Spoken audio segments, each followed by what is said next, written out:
so much. Thanks for inviting me. It's a real honor to be here.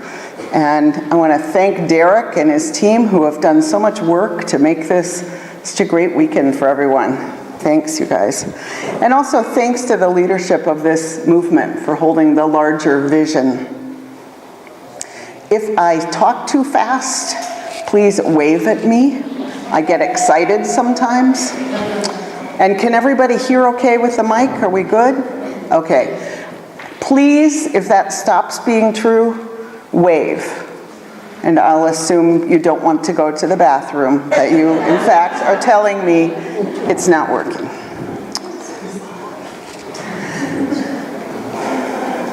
We are here because we love Unitarian Universalism. We are here because we have devoted our lives to this faith. We are here because we find this faith in one another. We are here because we aspire to have our lives reflect Theodore Parker's prayer. Be ours a religion which, like sunshine, goes everywhere. Its temple, all space. Its shrine, the good heart. Its creed, all truth. Its ritual, works of love. Its profession of faith, divine living. At least that's why I'm here. Is that why you're here? Yeah. We have our own reasons and our own journeys and our own languages for the ways we love this faith, but we do love it. How do I know this about you? Why do I say this when I've never even met some of you? Because you have given up a beautiful fall weekend. You have taken planes and trains and automobiles and boats to get here. You have sacrificed financially in other ways to be here. Some of you came brand new, not knowing a soul, your hearts full of longing. Some came with bodies in chronic pain. Some came with kids who didn't want to come. Some came with kids who were eager to be here. You came. You're here because you want to be here, because this embodied community holds faith for you. So now that I've told you who I think you are, I'd actually like to get a little bit of information from you about who you think you are. So it helps me to know with whom I'm speaking. For how many people in the room today is English not your first language? Quite a few. And what is your first language if English is not? Call it out. German, Dutch, French. German, Dutch, French. Others? Hungarian. Any others? Later, I would like somebody who speaks each of those languages to help by reading a chalice lighting and extinguishing in the service tomorrow. So I would love those languages to all be spoken tomorrow in the worship service. And thanks to Javine Hertz, my writer here. How many of you have lived in more than 3 countries in your lifetime? Quite a few people. How many of you started life in the US or Canada? Quite a few people. How many of you have been now away longer than you lived in the US or Canada? Yeah. How many of you are new to living in Europe, say in the last 2 years?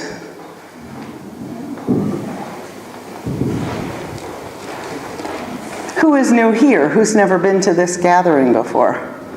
All right, well, let's just...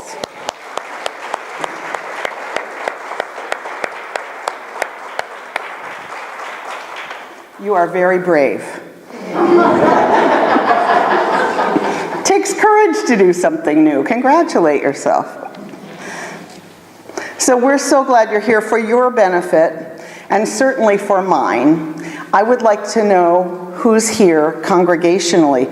So first, I've heard that there are these members called at-large members. How many of you are at-large members? Okay, quite a few. And yeah, be sure to look around. This is for you as well as for me. So if you're at large, and this is going to be a cacophony, a lot of talking at the same time, that's okay. Just say 3 times as loud as you can where you live. Denmark.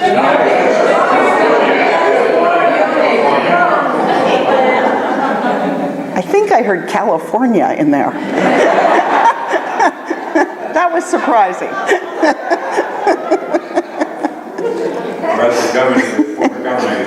California. In California, yes. Who here is a member of the Church of the Larger Fellowship? All right. I'd love to have lunch with you all and other people who might be interested after the talk. You'll know more what I'm talking about, becoming part of CLF. How about folks who are affiliated with some of the congregations here? One person, call one out, and then everybody from that one, wave your arms around. Paris. A lot of people from Paris here. Okay, someone call out another one. Wiesbaden. Whoa. Wow. Woo. All right.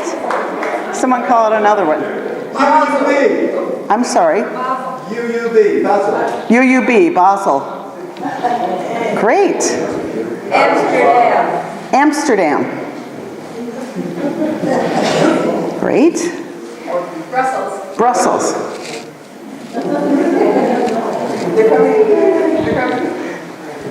Others? I'm sorry. I can't even say that. Kaiserslautern. K-Town. Great. Others?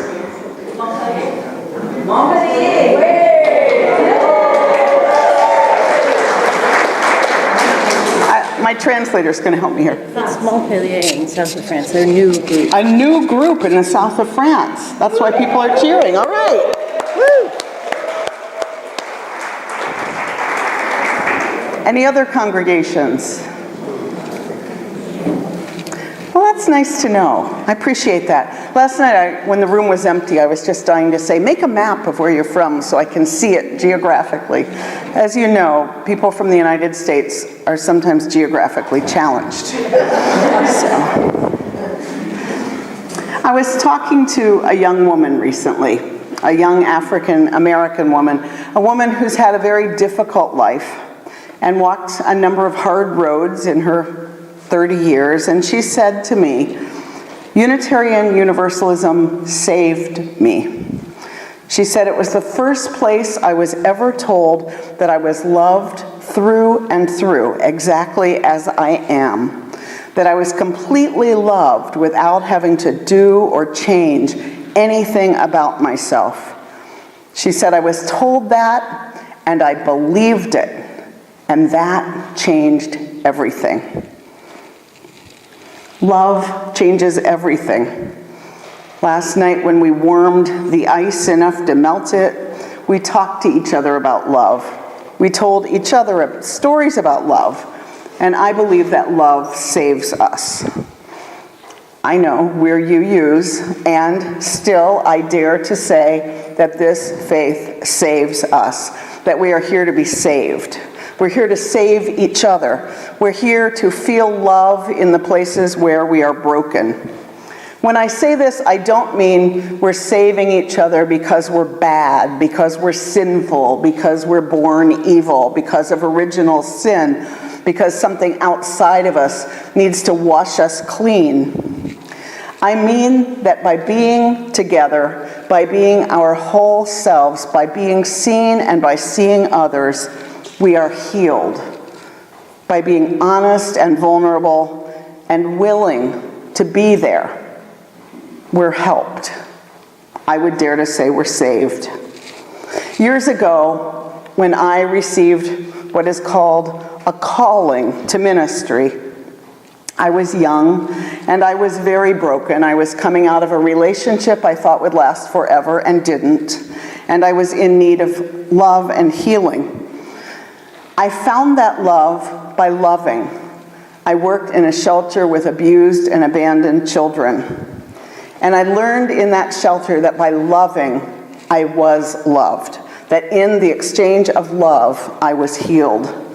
And I saw that those kids, so badly treated, so abused, turned towards love as naturally as sunflowers' heads turn to follow the sun. I believe it is deep within us, programmed deeply to turn towards love, to turn towards sources of warmth and light, to turn towards one another. It's in us to seek and find each other, to connect to one another, to look after each other. As I imagine our future on this small, fragile planet, our future as mammals, as human beings, as Unitarian Universalists, I believe that our survival is grounded in what we might view as weakness or vulnerability, as well as strength. If we could believe that our vulnerability can help us, if we can trust that we are naturally vulnerable, we come into the world vulnerable, we leave the world vulnerable, and we're vulnerable all the way through. If we could believe that and not do everything in our power to distance ourselves from that, I believe anything could happen. So I invite you now to turn to the person next to you, someone you know or don't know, your decision. I never like to make introverts talk to strangers. And say two things. First, how and when you found Unitarian Universalism. And second, what brought you here or what takes you to your local congregation that heals you, that helps you, that in my word saves you. But if that's too scary, just say why you came here this weekend. Okay? So just take a few minutes, turn to someone next to you, and then when a hand goes up, the mouth closes.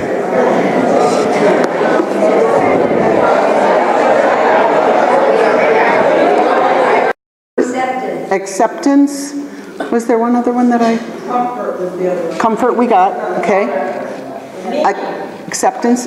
Coming home. Hope. Coming home. Coming home. Coming home. Fellowship. Fellowship.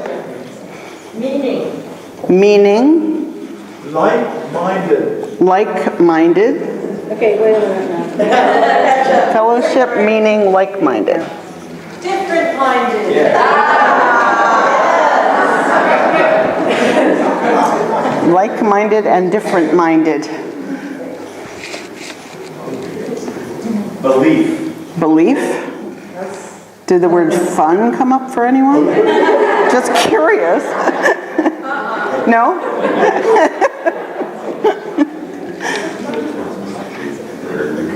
Anything else? We have fellowship. We have fellowship. Yes. No, oh yes, we do. Yeah, I'll read the list, and if there's a word that you think is missing. Music, love, community, children, comfort, acceptance, coming home, fellowship, meaning, like or differently minded, belief, music. Healing. Healing? Feeling. Healing. Okay. Caring.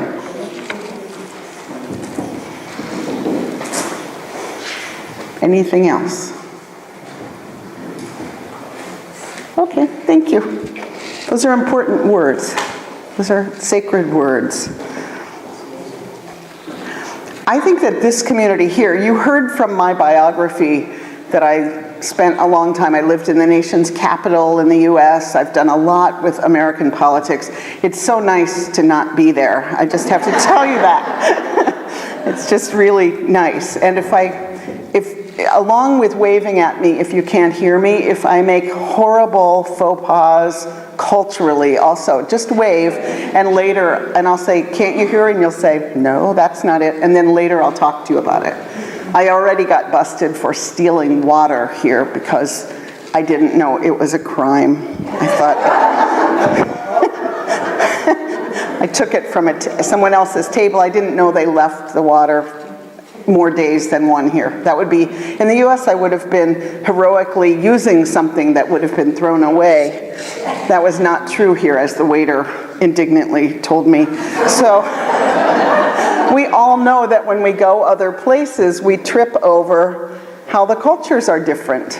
You know, I bet you know a lot about that. Because even if you still live in your native land, as a number of you do, you're part of this community, which is a cross-cultural community.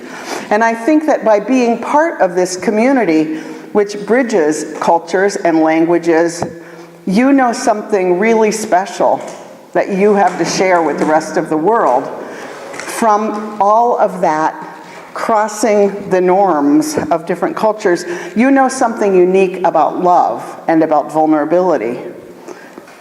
I think that by living and working and coming into community across cultural lines, you have a particular way to see what is imposed culturally as opposed to what arises naturally from the heart, what is truly universal.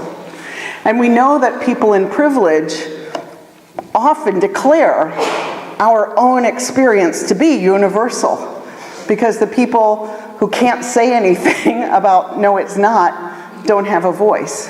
And so where I live, whiteness is just universal.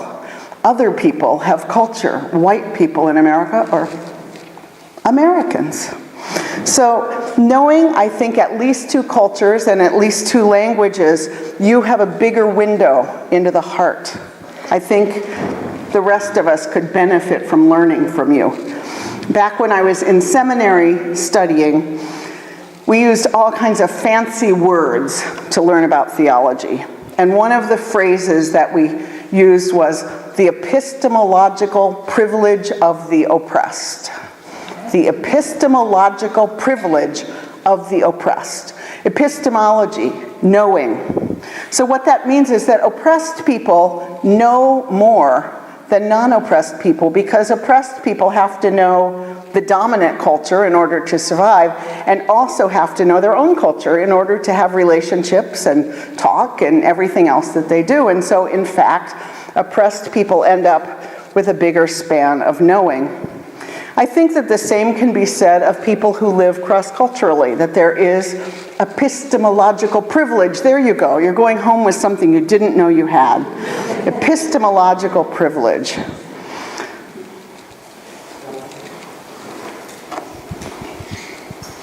There's a cognitive scientist who I'm really interested in. Her name is Lera Boroditsky, and she has spent her career studying the degree to which language affects how we think and what we know.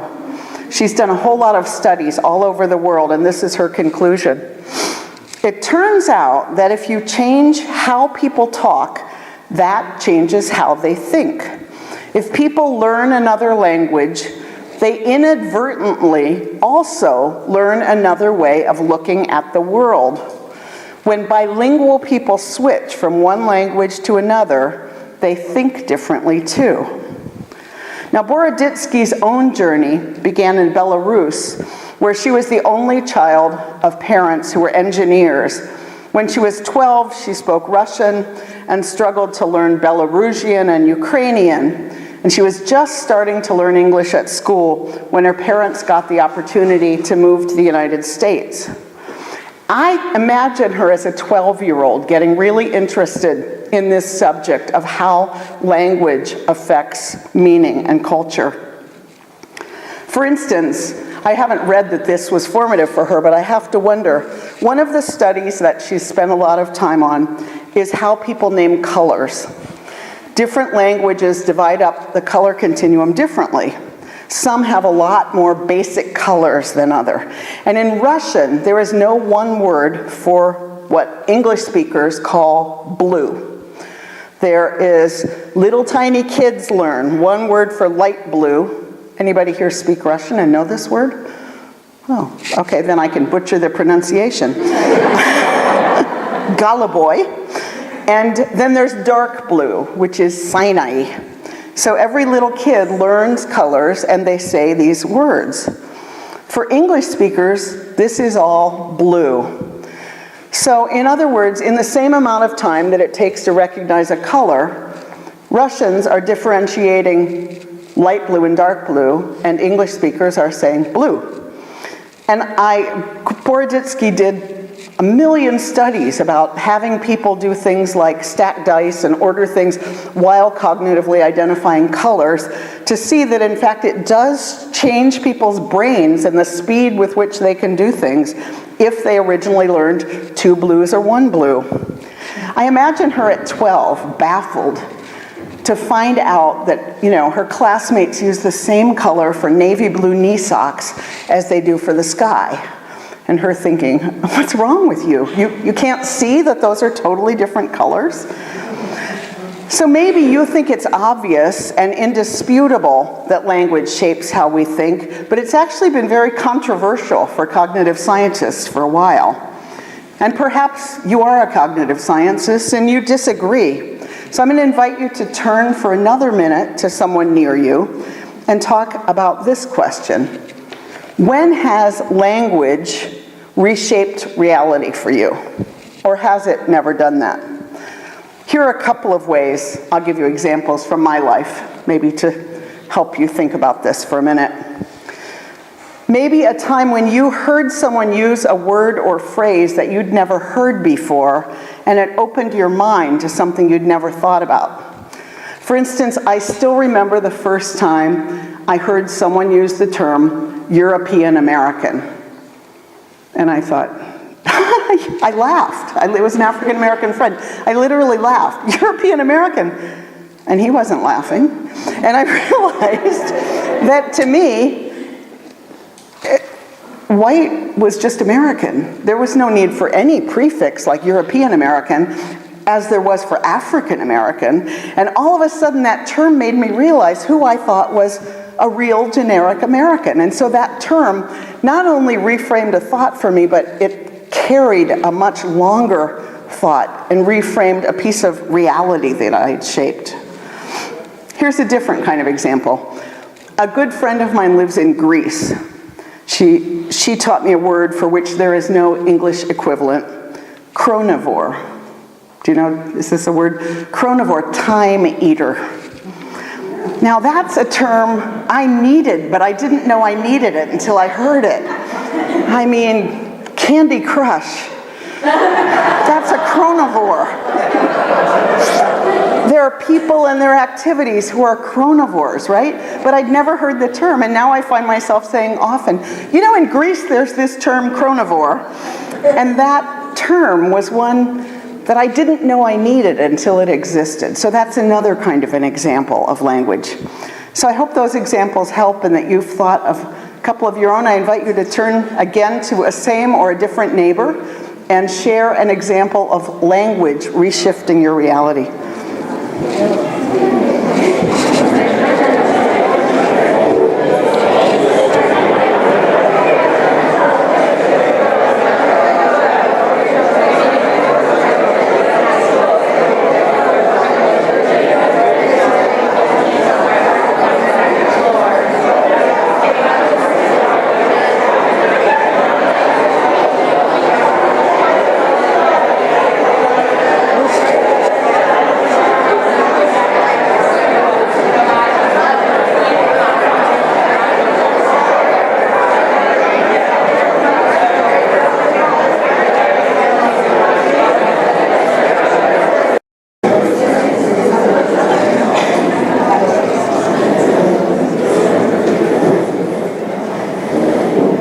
I hear the French have a similar word, chronophage.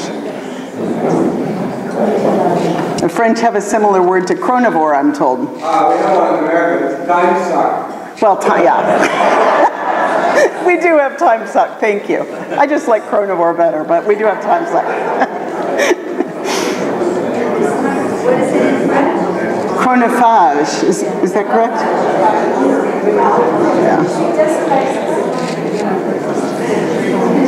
Yes? Excuse me, yes? Zeitgeist? Oh, zeitgeist, yeah. That's not chronivore. I get it, we're on a new topic. Yes, zeitgeist. There's no good translation for that, right? Gezellig. The Dutch word gezellig. There's no good translation? Yeah. Say the word and what it means. Gezella? Gezellig. Gezella. And what does it mean? It's nice and cozy and good. It means the Danish, really.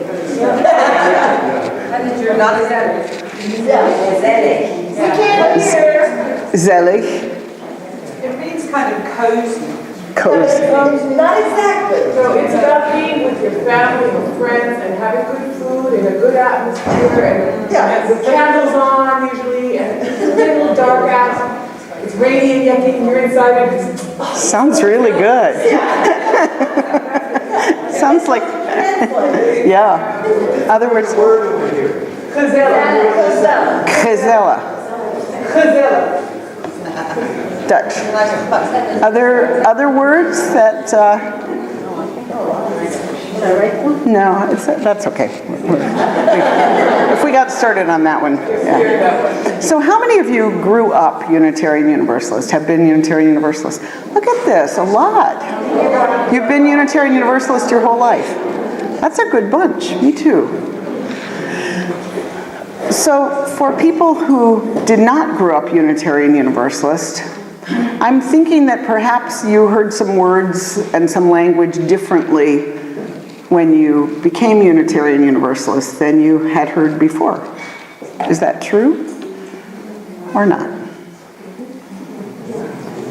Yes? The salvation. Salvation. Salvation is so wonderful. So to grab to salvation. Yes. She was saying that I was bending the word salvation a little bit when I was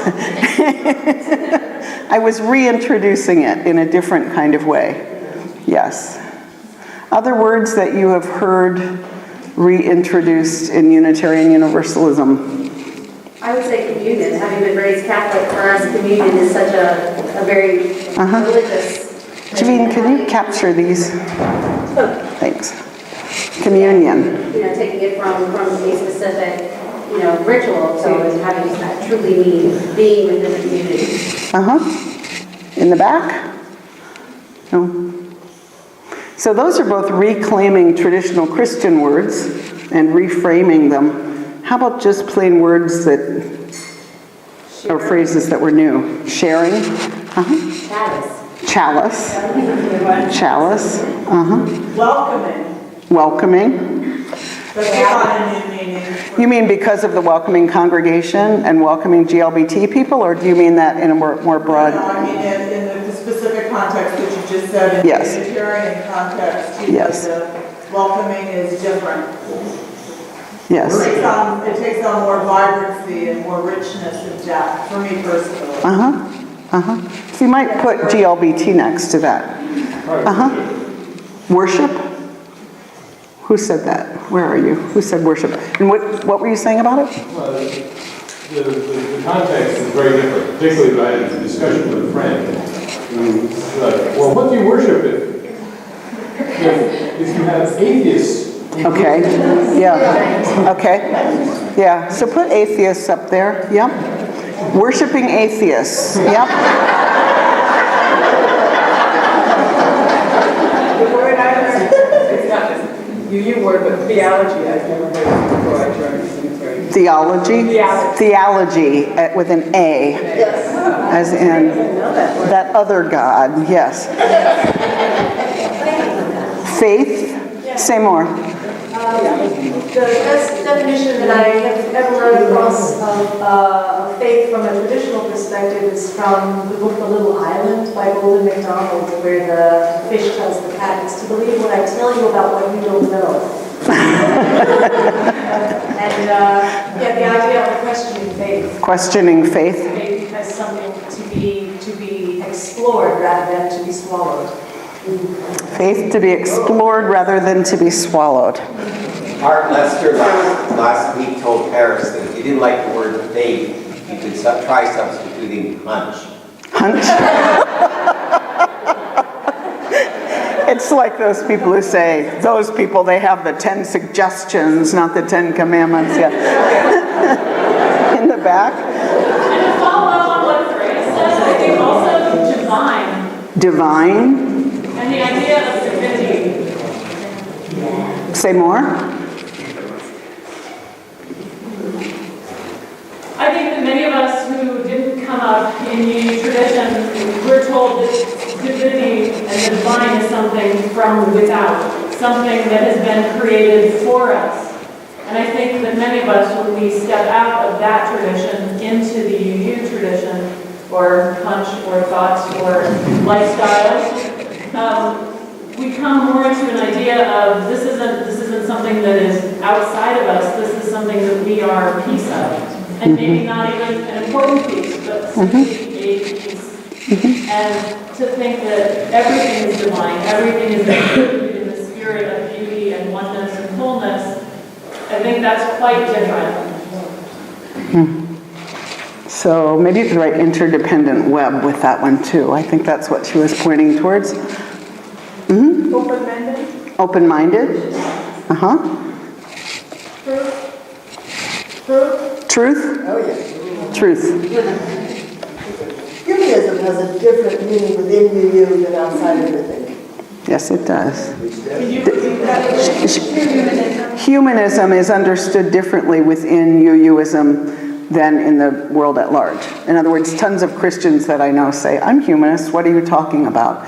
And so within Unitarian Universalism, often humanism means you're not theistic.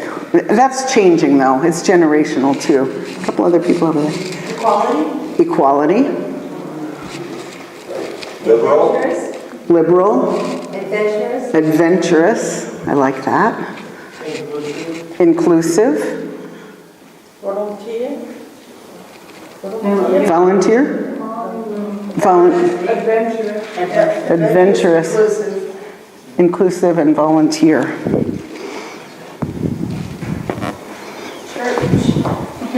Yeah, that still means negative to me. What would you call it instead if you think church is negative? Fellowship, community. Fellowship, community. The word church is very Christian for me. Especially living in countries that are often Catholic or Protestant. When you say church, they assume you mean mass.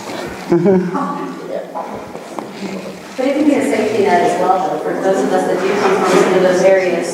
I have more acceptance by saying that I'm going to church sometimes than explaining, that sometimes that is the right time to have that conversation. And I do defend my faith as well, but, there is something nice about saying I'm going to church and having people immediately accepting that too.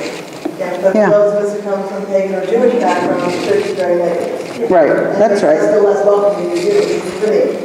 Right. Why don't we just chuck the church term?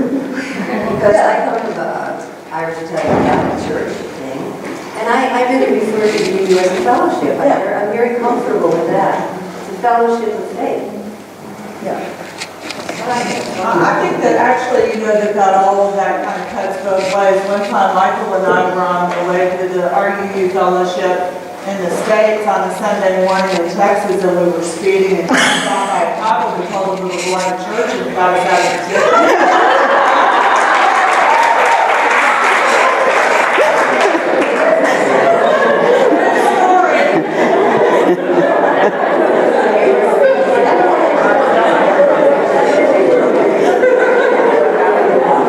So there's a lesson when in Texas.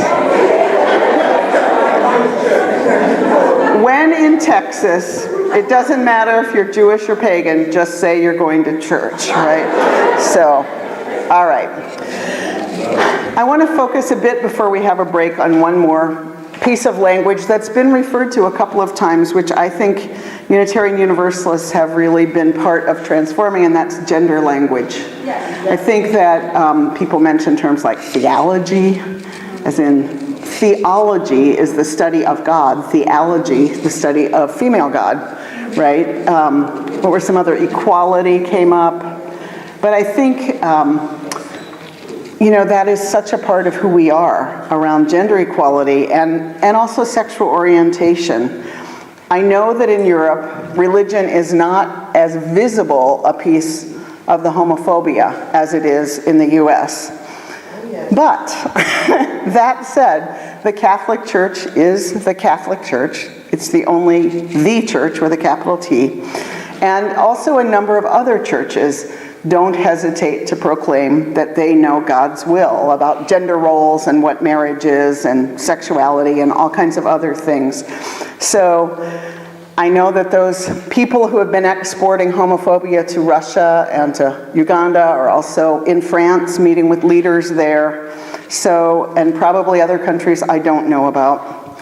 So I believe that our faith tradition of standing on the side of love, which goes back 40 years around homophobia, is really important. I mean, I had the privilege of representing Unitarian Universalism from start to almost finish in our marriage equality work. And I'll tell you that at the beginning, the gay rights groups wouldn't go in the room. They thought it was a losing battle and didn't want to go there. The only people who were there were groups like the ACLU and the Unitarian Universalists, and sometimes Reformed Jews, and the sometimes Metropolitan Community Church. And so we've had some boldness of vision for a long time around this. Not to say that other religious people individually didn't take incredible risks, but as a denomination, we were one of the only. And now I think that we are also taking some leadership in another gender issue relating to transgender inclusion and equality. In the United States, the forces that have lost marriage equality and are not happy about that, are not people likely to give up. And so they've begun really focusing a lot of their attacks on transgender youth. And I think this is, you know, there already is all kinds of stuff going on. There's a great group called Transgender Europe, right? Is that it? Transgender Europe, great website that talks about the differences of protection in different countries in Europe. But I just wanted to take a minute to talk about gender identity because I think it's a place where you and your congregations can take some leadership. If you've gone to General Assembly or other gatherings with a lot of youth or young adults, you may have seen this new phenomenon, relatively new. When you put your name on your name tag, you also put your preferred gender, pronouns. Now, for me, the first time this happened, I wasn't really that happy about it. I'm already really bad with names, and the idea of having to also remember pronouns just was complicated for me. So I just kept really quiet and said you a lot at first, because you couldn't make assumptions about gender in that room. I couldn't look around and say, well, that's a man, that's a woman, duh. There were people using gender words I'd never heard of, like Z, Z-H-I, and other words that are like the word Ms., which consolidated Miss and Mrs. and said, none of your business if I'm married or not, it's Ms. here. And so words like that. And other people use the word they as a singular pronoun, as in Meg is giving their talk now. So a singular person with a plural pronoun. Other people, like my own 18-year-old kid, Gia, identify with neither male nor female and don't want any pronouns used at all. So when Gia first told me this preference and asked me to just say Gia every time I would use a pronoun, as in Gia went to Gia's room to find Gia's book, I said, I'm sorry, that is just too hard and I can't do it. And Gia looked at me and said, you know, it's really kind of sad. Families allegedly love their kids more than anyone, and yet my friends are willing to do this with me and you're not. Okay, I'll do it. So for 6 months I've been trying to use this gender-free language. I'm here to tell you it's incredibly difficult. I botch it up still. I mean, I'm 6 months into it, and the minute I'm thinking about something else, and Gia has this particular that now I go, no, oh yeah, Gia. So, and sometimes I find myself not using pronouns for the cat, the dog, the other people. You know, I just quit using pronouns at all. This may feel weird to those of us who are cisgender or cis, meaning that we identify with the gender we were biologically assigned at birth, as opposed to trans, which means it's more complicated than that. So at the risk of being a little bit boring, I just want to explain some language here. Cis, if you took Latin, you know, means on this side, and trans means crossing, going across. So those of us in the room who are cisgender never crossed gender identity lines. We who are cisgender women may have done some things that right-wing preachers would say crossed gender lines, right? But they might have said that women don't do that, but we never questioned that we were women doing it. I got ordained, they don't like it. I never wondered if I was a woman because I got ordained. So you who are cisgender men may have taken some years off to take care of kids, and other people may have questioned your manhood, but you didn't. And so if we basically identify with the gender we were assigned at birth, we're cisgender. Gender, I've come to believe from raising this child and watching very closely for 18 years and from getting to know a lot of other kids, is a really interesting dance between external social norms and internal sense of location and reality. And language is a key shaper of how we understand that dance. Gia's generation of trans young people believe that gender is completely a social construct. Something I have trouble with, but I'm learning from them. And I just wanted to say I use the word trans rather than transgender, which is another good word, but what you can't see when I say it is that there's an asterisk at the end of it. And the word trans is kind of like the word queer. It's a great big umbrella word. And it holds not only transgender, but transsexual, transvestite, non-binary, bigender, genderqueer, gender fluid, agender, non-gender, and lots of other words, including my favorite, which I will say here because I hear Europeans are easier with this stuff than Americans are. Gender fuck. Basically, trans is anyone who is not cisgender. I've come to know a lot of young trans people through Gia, and they're all different, just as we are. And what I love about Unitarian Universalists is that because we hold the inherent respect for the inherent worth and dignity central to everything we do, we're the ones who are going to say, you want me to what? And then we're going to do it. And then we're going to believe people, and we're going to honor people, and we're going to look at our kids who are raised to be exactly who we raised them to be, and we're going to say, things change all the time. And we are the cultural creatives in that way. We're the ones who will bend, who won't say, God made Adam and Eve, not Adam and Steve. You know, we are not fundamentalists with our language. That was a lot to say, and it was kind of a tangent, but not, because I wanted to use an example of how intimate and how personal and also how political the use of language really is, and how much it matters for people's living and dying. So before we take a break, just turn to someone next to you and say, huh, or whatever you need to say, and then we're going to take a break for half an hour, and there is going to be coffee out there and stuff like that, and there are bathrooms out there, but just take a moment and turn to someone next to you and just...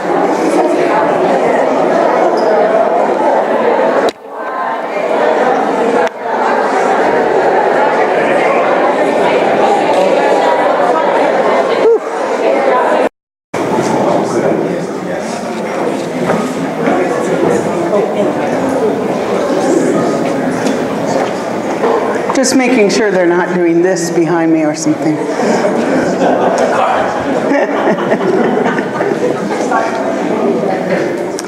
So,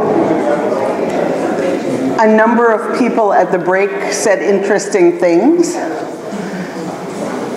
One person told me that in Hungarian there are no gender pronouns. I thought that was really interesting. I didn't know that. Another person said English is my native language and I had no idea what you were talking about for the last 5 minutes. Perhaps you'd say it again. Rather than say it again, because it was an example about why language matters so much, I'll use another example. Lera Boroditsky, the linguist, the cognitive scientist linguist that I mentioned, did a study where sample groups were given the same information except one word was changed. They were told that crime was ravaging a city, and they were asked what should be done about it. One group was told that crime was a virus ravaging a city. The other group was told that crime was a beast ravaging a city. The group that was told crime was a virus, when asked what should be done, talked about healing. The group that was told crime was a beast talked about punishment.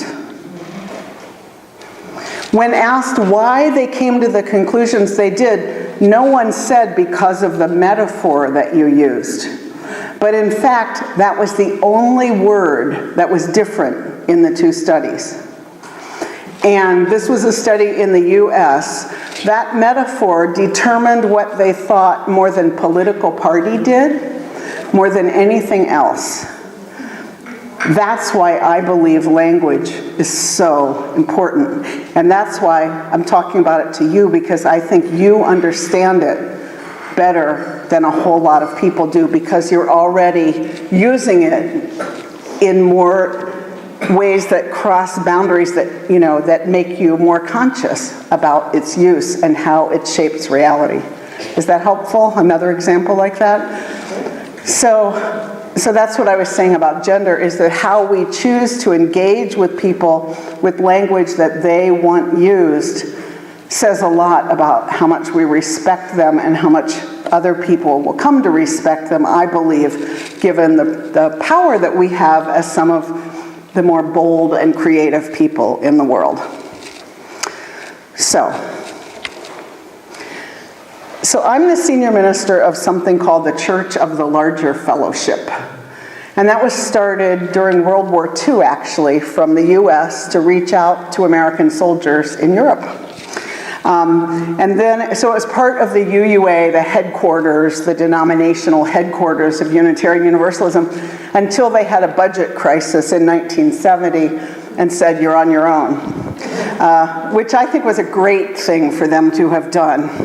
I really appreciate that we can be a congregation, really, and not part of a big bureaucracy. And so ever since we began, we have reached out in every way that we can to people. We use mail. We have a newsletter that comes in the mail. We use the telephone and talk to people. It was a really big deal, 20 years ago to get an 800 number. That was a huge deal. And now we're using increasingly the internet.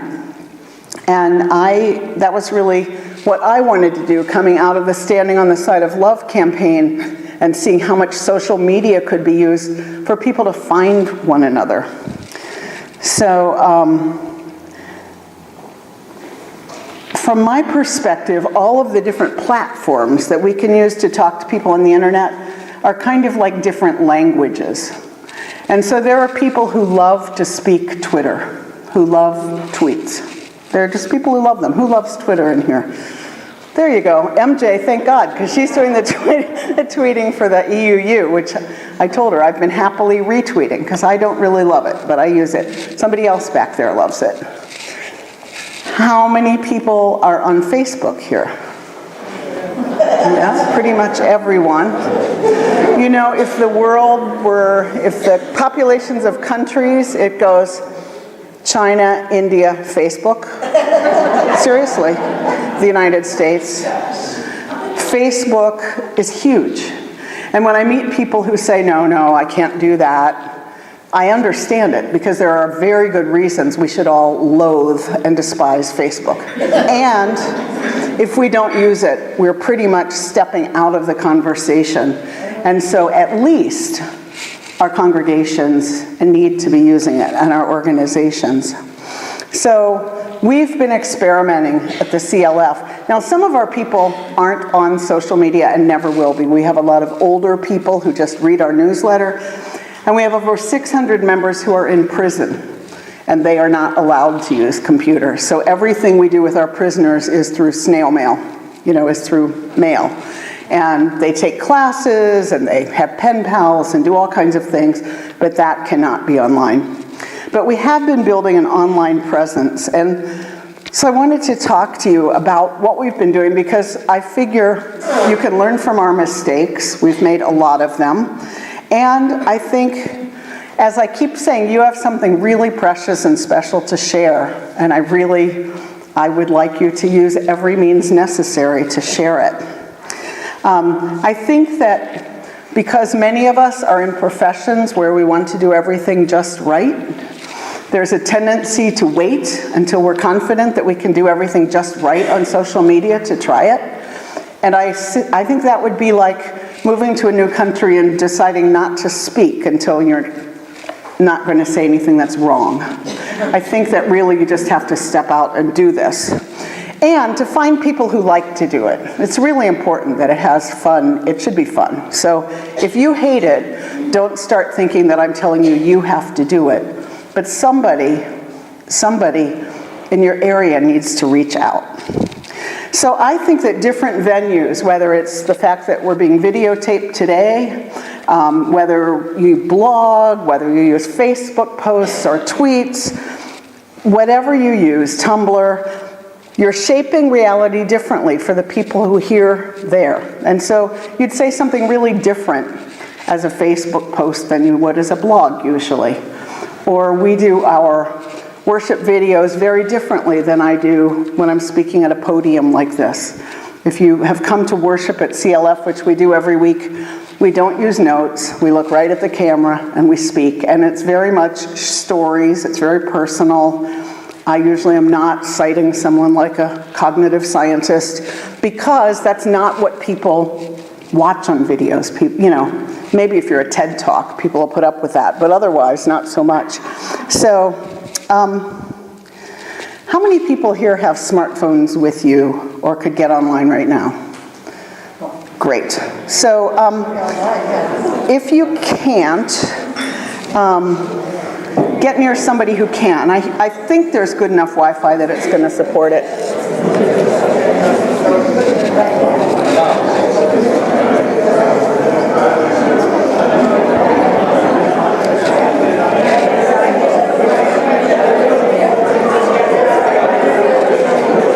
On Facebook, seeing what's going on at home, I know.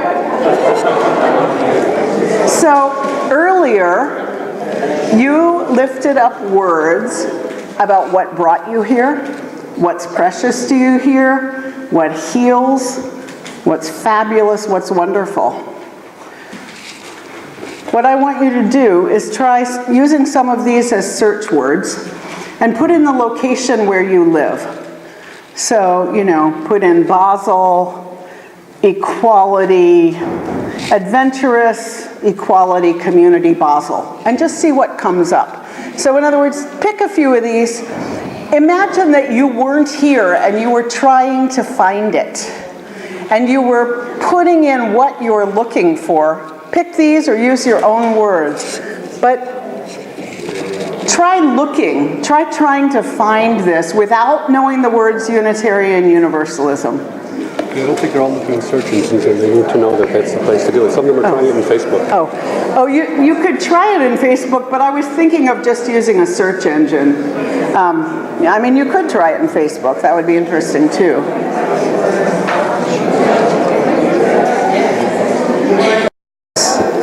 And I got Paris, Kentucky, but I got then a lot of stuff about this new atheist church movement.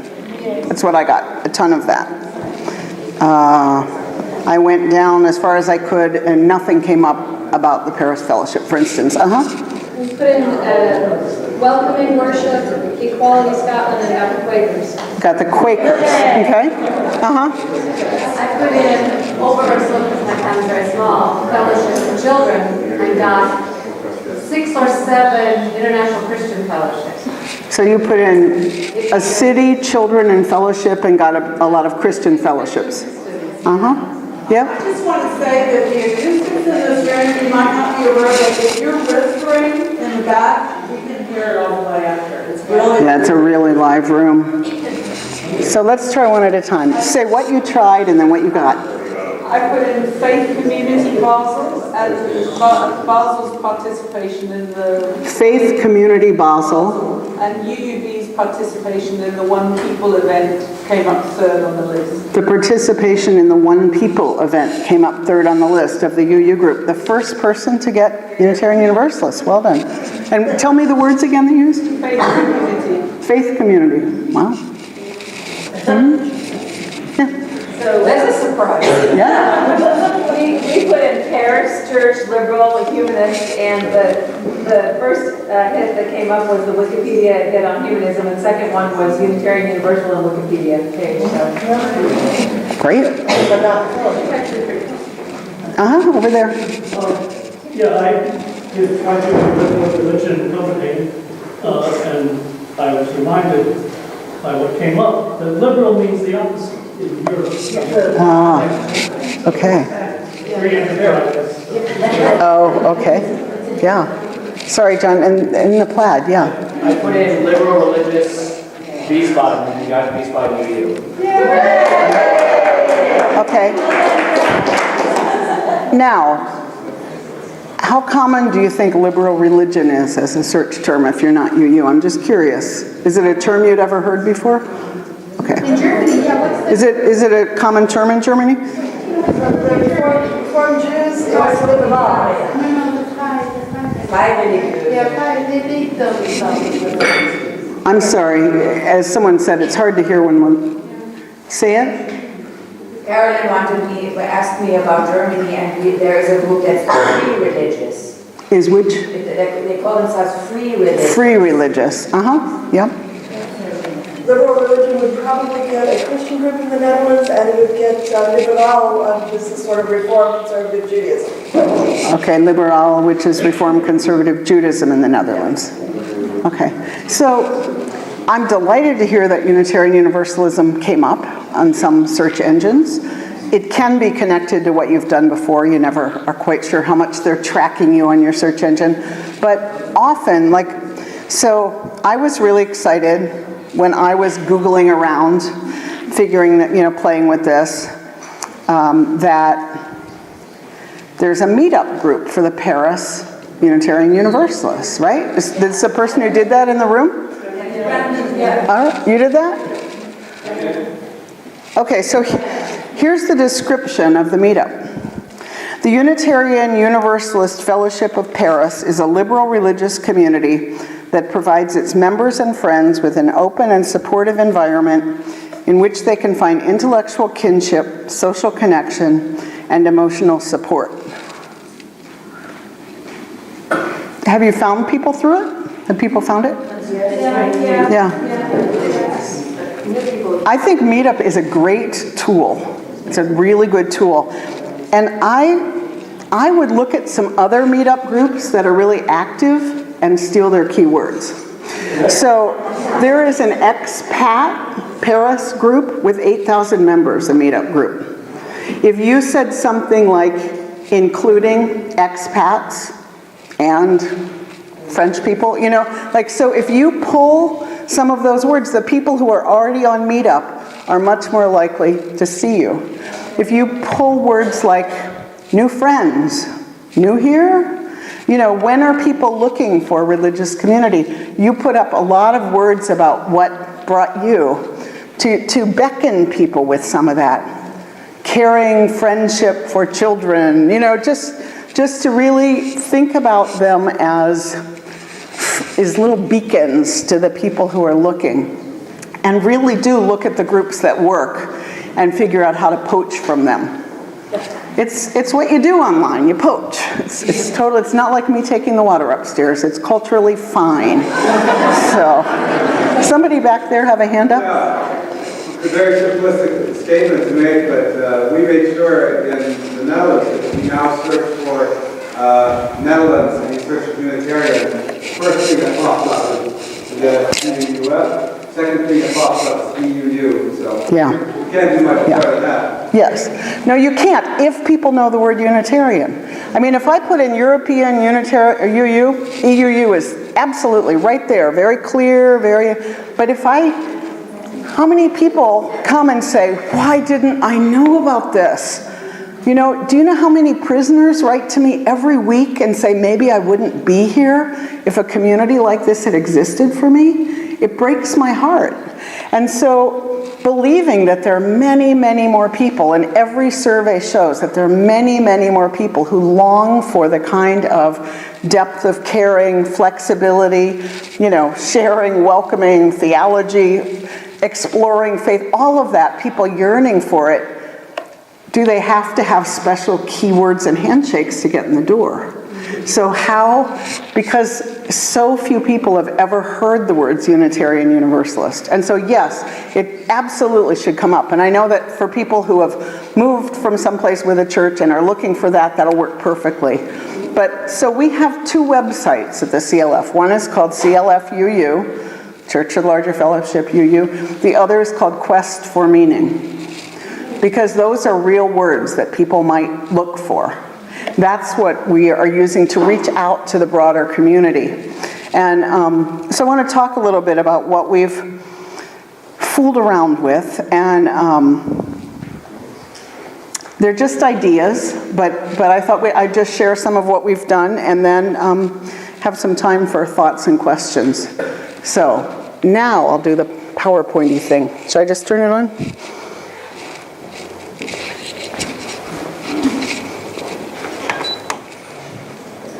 You have green light? Yeah. It'll take about 45. Okay.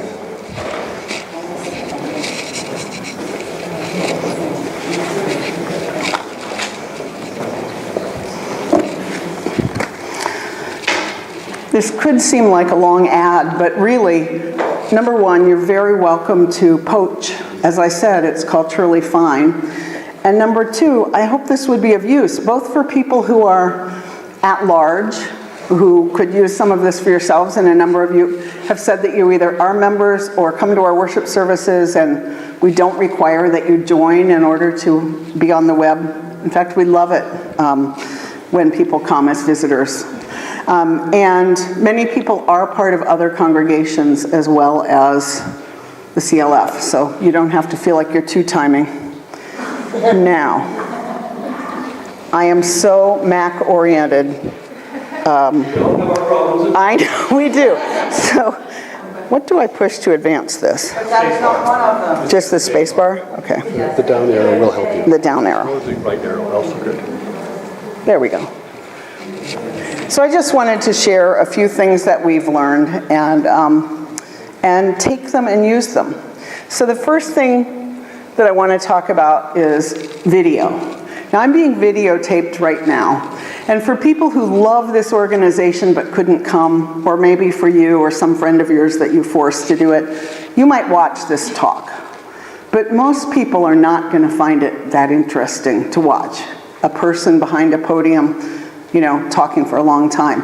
And so if you want to engage people with media, you need to do something a little bit snappier and pull something out.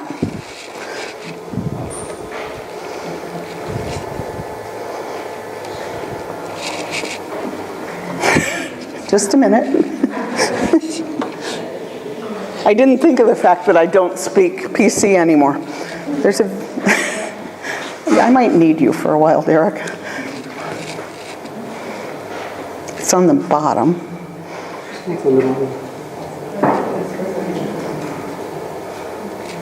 There should be a video embedded in there.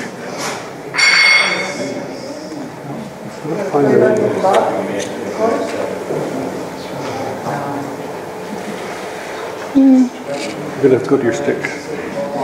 Oh, well, let's not do that. You think it didn't download? I think it's better. Oh. You can't find the video. Oh, well, let's just go on to the next one. Yeah. Bah. Here's the problem with tech. When it doesn't work, it doesn't work. And I've gotten, sadly, used to it. And I think the beauty of it is that lots of things don't work. I mean, there's awkwardness at every level.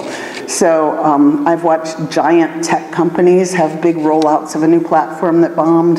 That was oddly comforting to me. But so these videos, for some reason, didn't embed. So I'm just going to describe how we use video because I think it could be really useful to you. Zoom.us.net. US is not United States, it's us, and it works in Europe just fine. is my favorite video platform. For $100 a year, you can use it unlimited, and you can have up to 25 people in high definition talking to each other in real time. So it's a wonderful way.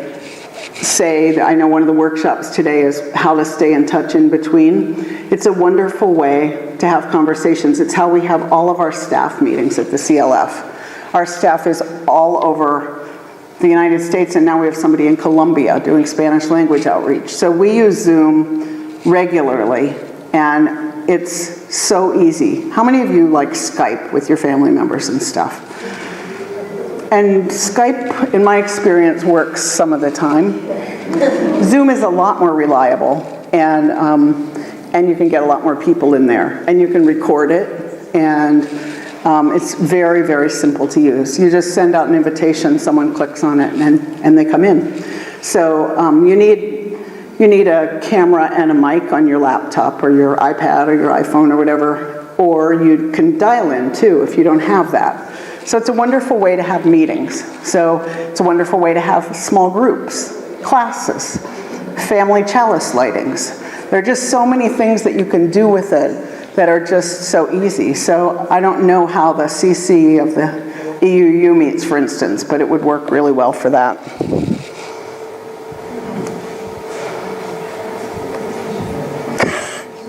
It's all videos. All right. So we do a weekly show called The View, V-U-U, The View. It's just on Google on the Air. Google on the Air is another platform, absolutely free. You can have somebody, you can talk, and it broadcasts live on YouTube while you talk. So say you're going to have an interesting guest speaker come. You could use Google on the Air, have somebody from your congregation talk to them. What are you going to talk about on Sunday? Well, I'm really exploring blah, blah, blah. Make it interesting, and then pop it onto YouTube, and then you can tell your whole congregation, hey, here's who's coming. Tell your friends, and they can send their friends to YouTube, and their friends can get a sense that it's not, a crazy monster. And so it's a really friendly way. Again, you can say the same thing in an email, but it's a different message if you send it with a video. And is YouTube as easy here as it is in the US? I shouldn't assume that.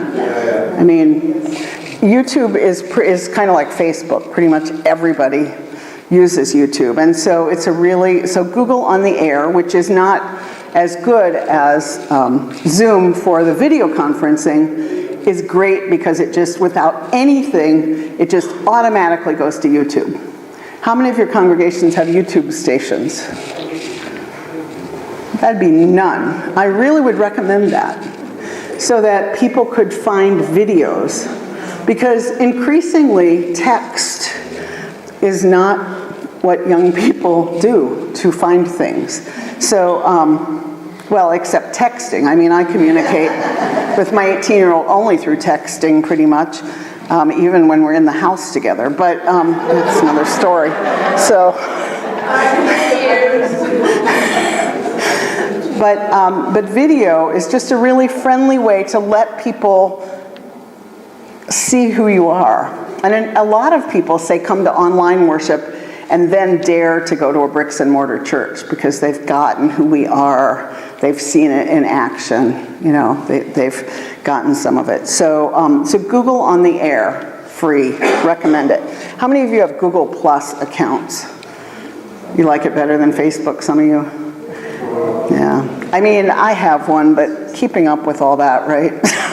I mean, I use it for Google on the Air pretty much, but it's another way that some people like to communicate. So if someone loves it, great, have them use it. So what we do when we run classes, and we're actually talking to the EUU about maybe running a class or two together, where we provide some of the tech support and teachers, so we use 3 ways to do it. We tried all these fancy educational platforms that cost a lot of money, and they were really hard and annoying. So we have just spliced together with, paper clips and rubber bands and duct tape. So we use Zoom to talk in real time with each other on video, and we record it for people who can't come. Then we set up a Google Drive that we invite everyone in the class to, and we put the recordings there, we put any readings, we put anything else that comes up, reference materials. And then we have a secret Facebook group, so that only the people in the class even know that it exists, and people use that to talk to each other in between. And those three things work really well together to provide a learning environment that has a real-time element, which is synchronous, and a non-real-time element, asynchronous, so that people with different schedules can have some access to it. So I recommend that because it's $100 a year, for $10, less than $10 a month for all of it. So there are ways to do this really inexpensively, and they really make a difference. That's a picture of a class in Zoom. So what we do is we have as many people as want to share a camera can share it. We don't care. But people come from all over, and we were doing a class on how to use social media. That's what this one is. But that's what it looks like when you're on Zoom with a group. You can also do it so whoever, if there's a presentation, that person's big and everyone else is really tiny. But in general, it's kind of fun to see everyone. As a teacher, you can look out and see if people are nodding off or putting their icon up. Then you know they're probably playing solitaire or something.